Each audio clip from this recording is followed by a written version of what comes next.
ഇത് അതായത് ഈ മനുഷ്യൻ എന്ന് പുറമേ പറയണ കേട്ട് നമ്മൾ ചാടി പുറപ്പെടരുത്. കാരണം ഇത് നമ്മളെ കൂട്ടിയിട്ടില്ല. ഇത് ഈ മറ്റേ പെർ ക്യാപിറ്റ ഇൻകം കണക്കാക്കുമല്ലോ, പ്രതിശീർഷ വരുമാനം എന്ന് പറഞ്ഞൊരു തമാശയുണ്ട്. അതെങ്ങനെയാന്ന് വെച്ചാൽ ഇന്ത്യയിലുള്ള മുഴുവൻ സമ്പത്തും കൂട്ടിയിട്ട് ഇന്ത്യക്കാരെ കൊണ്ട് ഹരിക്കും. 130 കോടി ആളുകളെ കൊണ്ട് ഹരിക്കുമ്പോൾ മാത്രമേ നിങ്ങളുള്ളൂ. കാശ് നിങ്ങളുടെ കയ്യിലല്ല, കാശ് വേറെ ആരുടെ കയ്യിലാണ്. ഹരിക്കാൻ മാത്രമേ നമ്മളെ കൂട്ടുള്ളൂ. അപ്പൊ പ്രതിശീർഷ വരുമാനം 1 ലക്ഷം റുപ്യ എല്ലാ ഇന്ത്യക്കാർക്കും.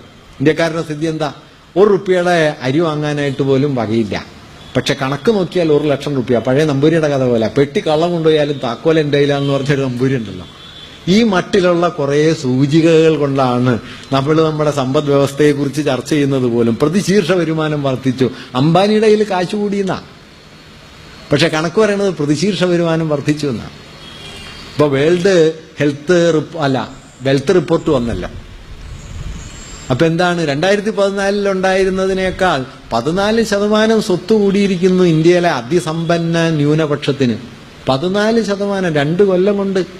അച്ഛാദിനായക ഇങ്ങനെ കൂടിയിരിക്കുന്നു. പക്ഷേ കണക്കെടുക്കുമ്പോ എന്തുവരും? ഈ കൂടിയ സ്വത്ത് 130 കോടി ജനങ്ങളുടെ പേരിൽ വീതിക്കുമ്പോ 2014 പ്രതിശീർഷ വരുമാനം 80,000 റുപ്യായിരുന്നു.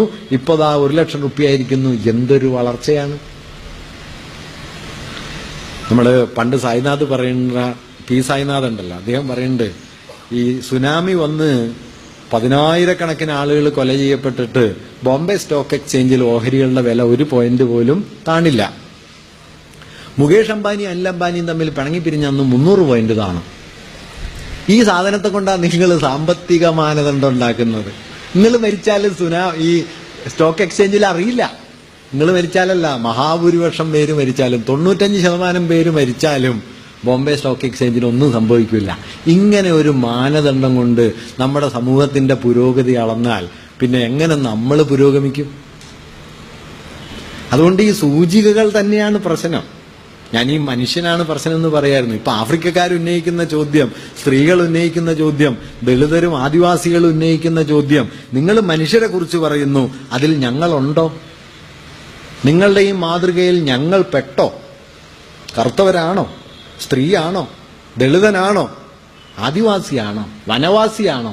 നോക്കൂ, വനവാസി കാട്ടി കഴിയുകയായിരുന്നു. അപ്പോഴാണ് പെട്ടെന്ന് നിയമം വന്നത്, കാട് സർക്കാർ ഭൂമിയാണ്.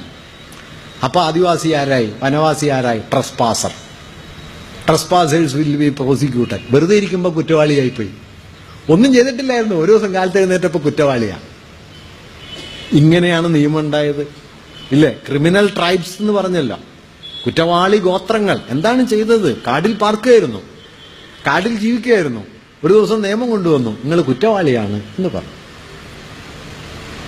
ഇമാതിരി എന്തെല്ലാം വൈചിത്ര്യങ്ങൾ!